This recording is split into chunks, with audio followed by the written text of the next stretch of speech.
Ya, selamat pagi anak-anak. Pada pembelajaran kali ini, saya akan membahas mengenai pekerjaan yang sudah kalian kerjakan kemarin atau minggu-minggu kemarin, yaitu mengenai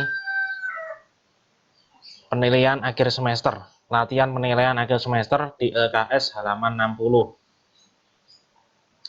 Jadi, hari ini kita akan membahas itu, soal-soal latihan PAS di LKS halaman 60.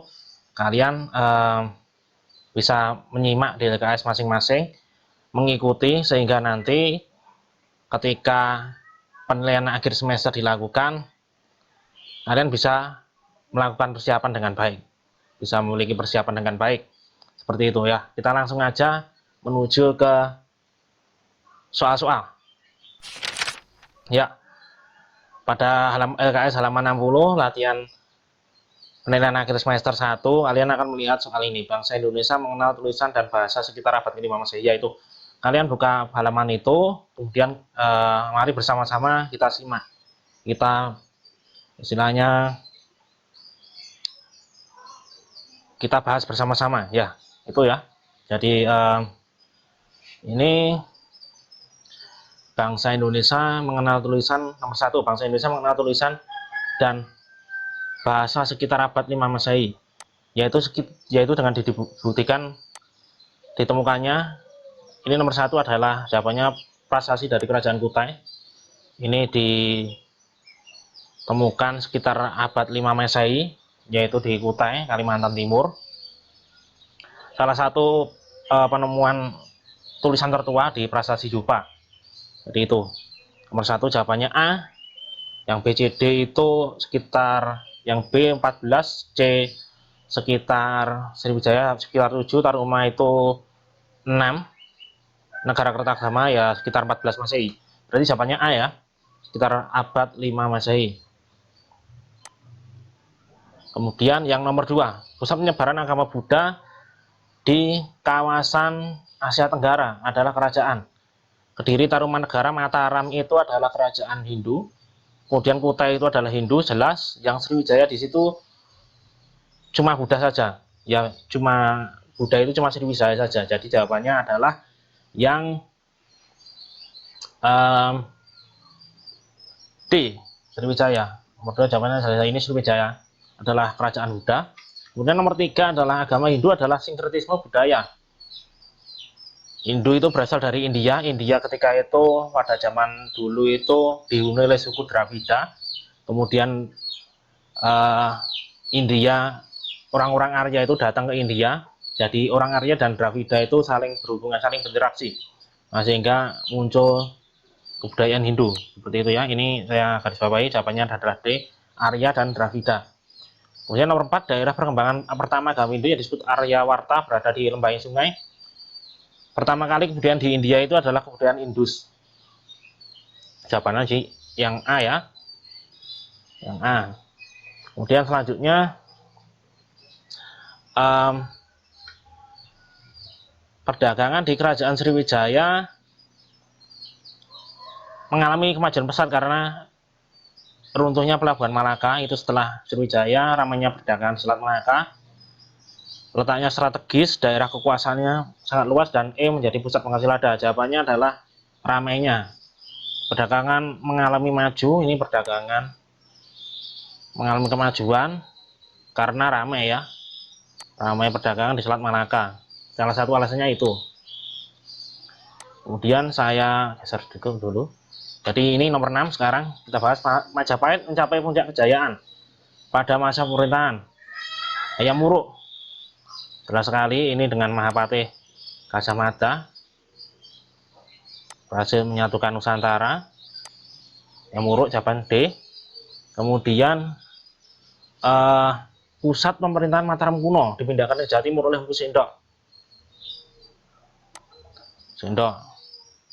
Jawabannya jelas. Jadi nomor 8, salah satu ciri Candi Buddha, bentuknya tinggi, bangunan ramping, menghadap timur, puncak lancip tidak tambun. Puncak lancip.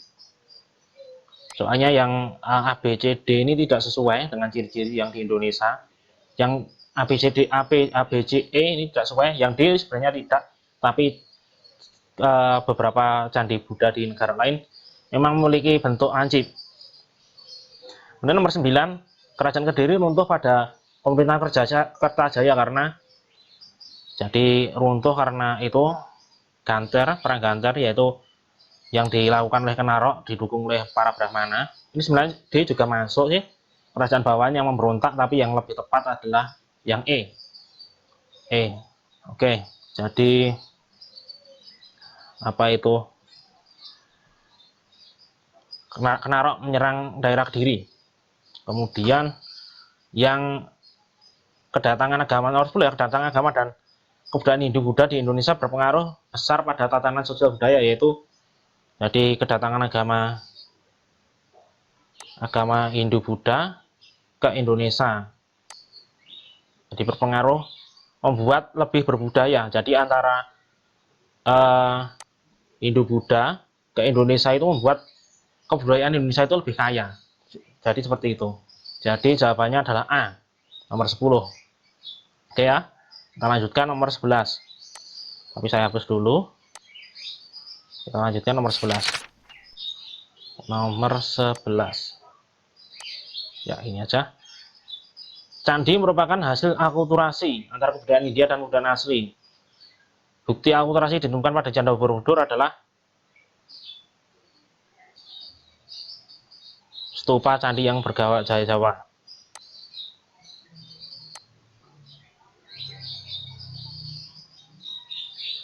Ya, itu ya.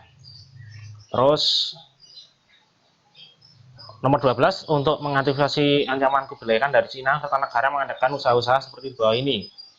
Usaha-usaha yang dilakukan oleh Raja Kertanegara itu adalah kebijakan ekspedisi Pamalayu, istilahnya menghalau kekuatan Kubilekan. Jadi Kertanegara ini berusaha menguasai di daerah Melayu, semenanjung Melayu, di daerah-daerah Melayu sana sebagai pertahanan, sehingga nanti Kubilekan itu melakukan invasi. Seperti itu. Jadi jawabannya di sini adalah kecuali ya ini. Jadi ini diperhatikan soalnya kecuali, berarti kalau kecuali jawabannya adalah ini, mengadakan kerjasama militer dengan India dan Jepang.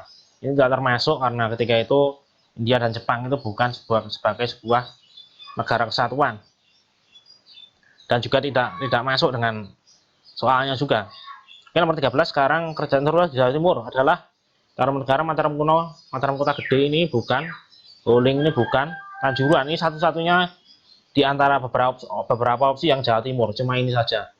Coba ini Jawa Timur ya, pahami, cuma ini Kanjuruhan yang Jawa Timur, yang lainnya bukan Jawa Timur, Tarumanegara yang dan lain-lain bukan Jawa Timur.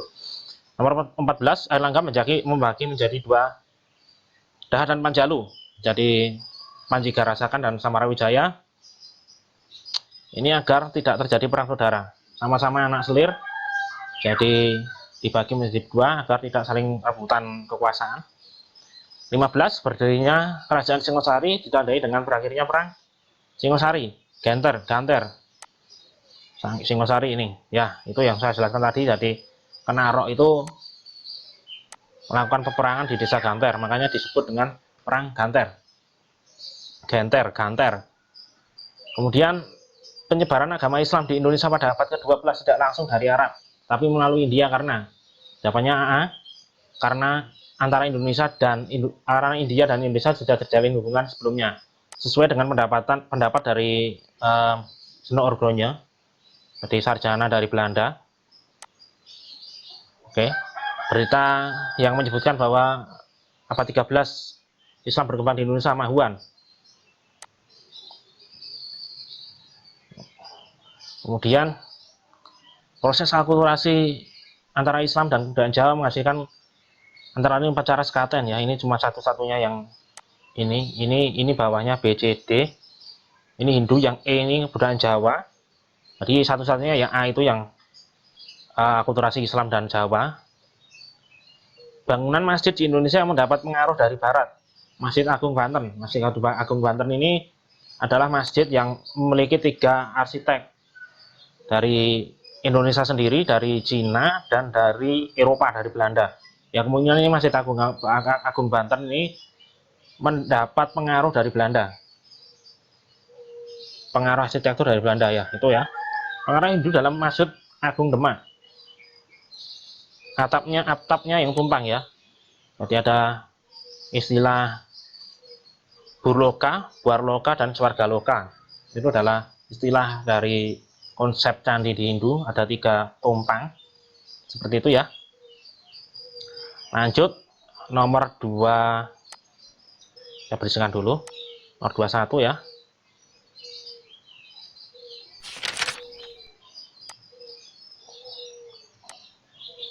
Pengaruh kebudayaan Islam tampak sekali pada tarian tradisional. Tarian Seudati ya, ini salah satu tarian tradisional yang mendapat pengaruh Islam di Aceh sana. Bisa googling kayak apa tarinya. Kita main cepat ini soalnya agak lama, harus cepat videonya soalnya memang seperti itu aturannya. Jadi kita skip. Nanti kalian bisa cari sendiri Seudati. Akulturasi kebudayaan Hindu dan Islam tampak pada yang ini adalah gapura berbentuk Ori Agung. Ini Jawa Tengah, ini Masjid Sunan Kudus. Nanti bisa kalian lihat Ori Agung. Ori Agung itu gapura kalau setiap masuk candi ya.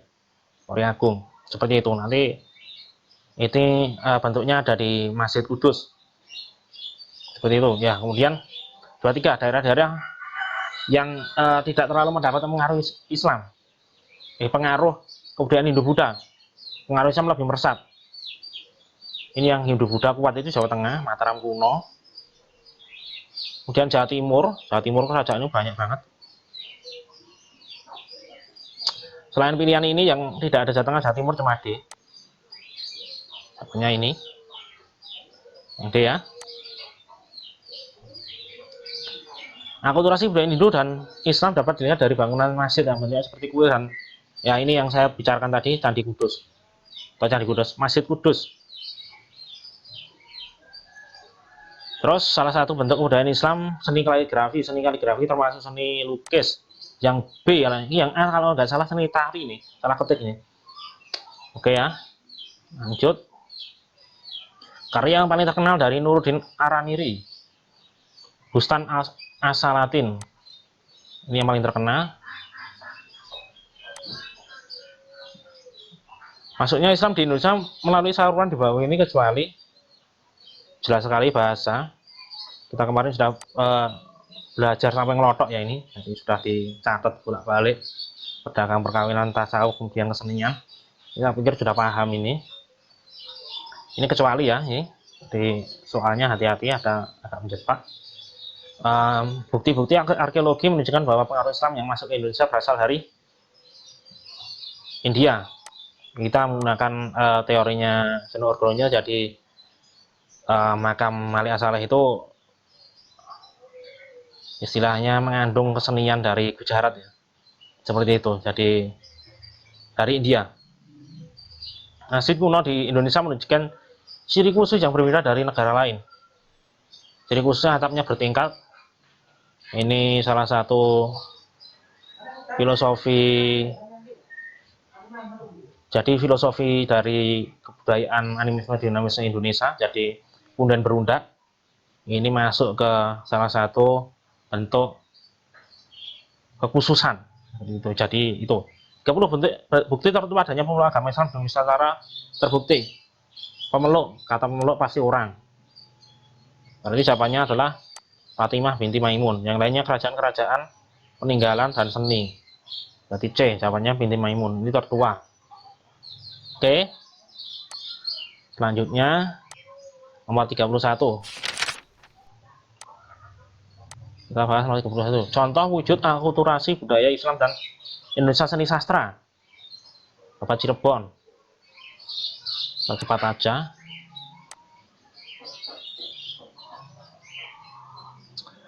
Kemudian kerajaan Makassar merupakan penggabungan antara Goa dan Talo.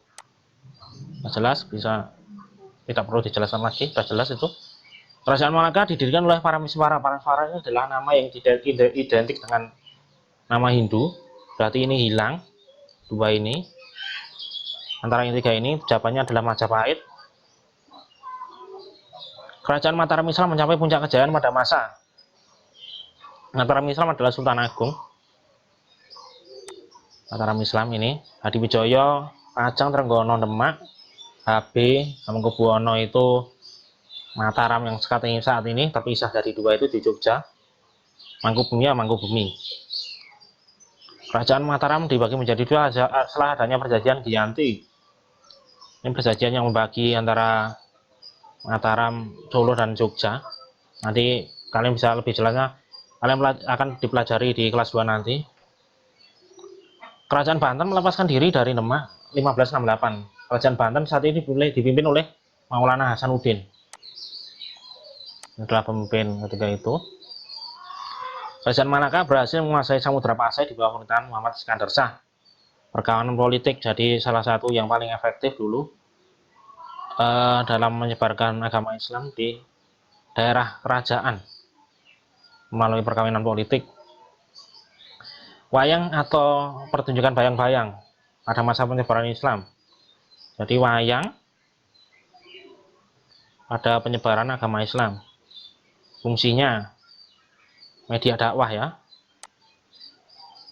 Jadi itu penggunaan nama-nama dari budaya Jawa seperti Sultan Trenggono, nama-nama Jawa, jadi nama-nama budaya Jawa pada kesultanan.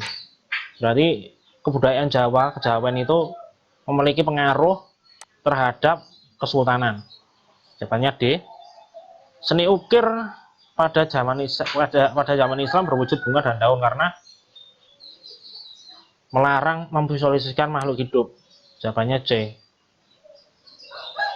Jawabannya C. Kemudian selanjutnya nomor selanjutnya kita hapus dulu.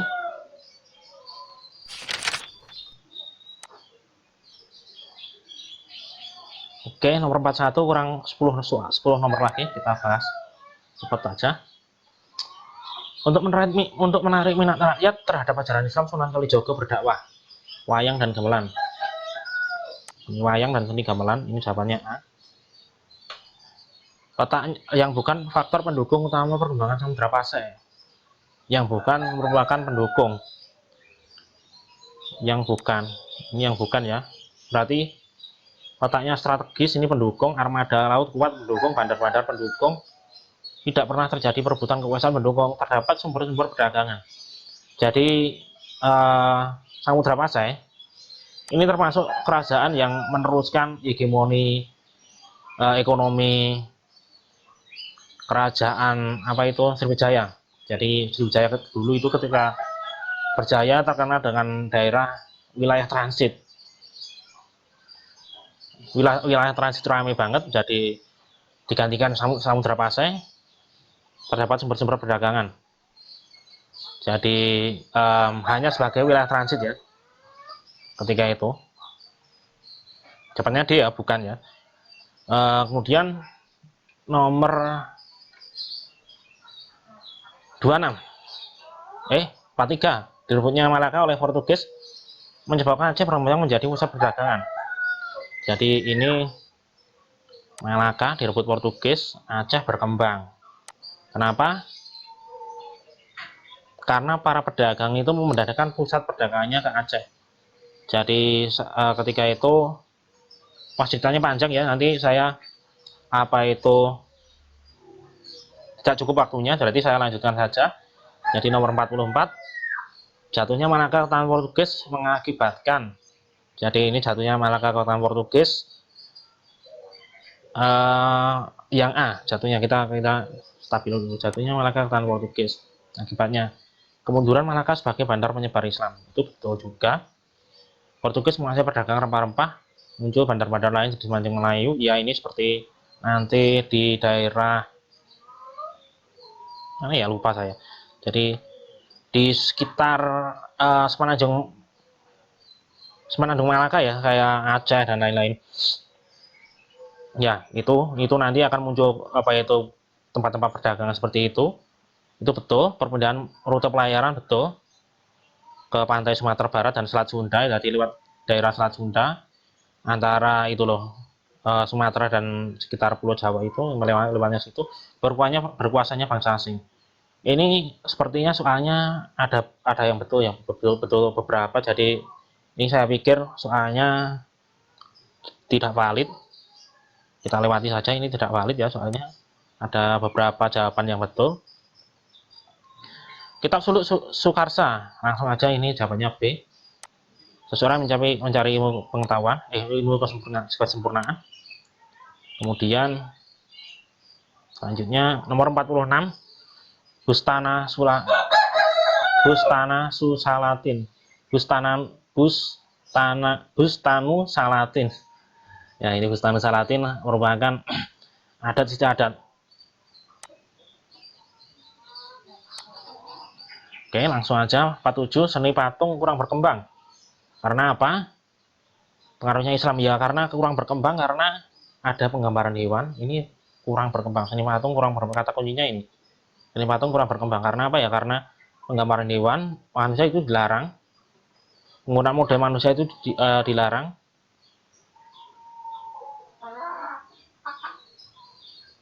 Terus pematungan manusia, pemataan di atas suatu pematungan hewan antara 1, 2, 3 A, B, C, E ini benar. Ini tidak boleh, dalam Islam ini tidak boleh menggambar makhluk hidup. Jadi A, B, C ini berarti alasannya kurang berkembang itu ada 3, ada 4 alasan A, B, C, E. Ini soalnya juga kurang valid lagi. Ada 2 yang kurang valid, 44 dan 47. Tarian di mana para penari menunjukkan benda tajam, debus ya, di TV ada, jawabannya C. Tradisi Islam yang pelaksanaan tidak terpengaruh budaya praksara Hindu Buddha. Salat, sholat. Yang 50, hasil yang bukan hasil kebudayaan atau kesenian Islam di Indonesia. Tari kecak.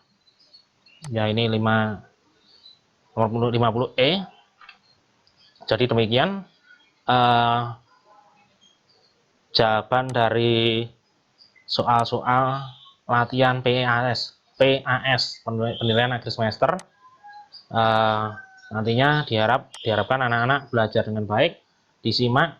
Jadi pelajaran sejarah itu sebenarnya mudah, intinya hanya membaca saja. Jadi kalian mudah membaca, habis ini kalian betulkan beberapa jawabannya, kemudian dibaca mudahnya membaca saja. Nah, itu karena dengan mudah membaca saja nanti diharapkan nanti bisa mengerjakan dengan baik. Mudahnya seperti itu, hanya membaca. Jadi nanti diharapkan anak-anak membaca dari apa yang sudah dijelaskan, nanti sisanya ya itu yang sudah saya jelaskan, nanti sisanya yang belum istilahnya bisa tanya ke saya, bisa yang mana yang belum atau yang mana yang masih bingung, itu ya, yang mana masih bingung nanti bisa tanya saya langsung. Jadi itu untuk jawaban dari PAS 1 ya, jadi itu ya. Ya, terima kasih, semoga sukses mengerjakan soal PAS. Jadi nanti beberapa hari lagi anak-anak akan mengerjakan soal PAS, ada penilaian akhir semester. Nah, diharapkan nanti anak-anak belajar di rumah dengan baik, dengan membaca. Seperti tadi saya juga bekerja dari rumah, karena ini juga situasi baru kurang kondusif. Ini nanti sehingga nanti anak-anak harus istilahnya lebih baik lagi. Di rumah kan biasanya tidak ada istilahnya, tidak ada gangguan ya, tidak ada istilahnya obstacle dalam belajar itu, sehingga bisa lebih baik lagi. Itu aja ya. Terima kasih atas perhatian, terima kasih telah mengikuti kelas saya. Semoga sukses mengerjakan soal PAS.